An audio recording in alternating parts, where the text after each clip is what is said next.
এ আমার নেত্রকোনা জেলার শালদিঘা মধ্যপাড়ায় হিলফুল ফুজুল যুব সংগঠন উদ্যোগে আয়োজিত চতুর্থ বার্ষিকী ইসলামী সুন্নি মহাসম্মেলন।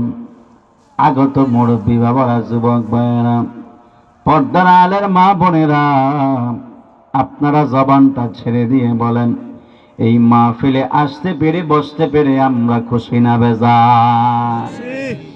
এই জন্য বাবাজিরা আমার সকল লোভ লালসাকে ভুলে গিয়ে দুনিয়ার ধ্যান ধারণাকে ছেড়ে দিয়ে কবরের কথা চিন্তা করে বসে যাবেন। নাই নাই বাবা নাই, নাই নাই দাদা নাই, নাই নাই নানা নাই, পূর্বপুরুষ কত কবরে চলে গেল, কোনো মানুষ তো দুনিয়ার জমিনে আর আসে নাই। একদিন আমিও আপনিও থাকবো না, আমরাও একদিন কবরের মধ্যে চলে যাব। আপনারা জবানটা ছেড়ে দিয়ে বলেন, কবরে যাওয়ার আগে আল্লাহ পাকের ইবাদতের দরকার আছে না নাই?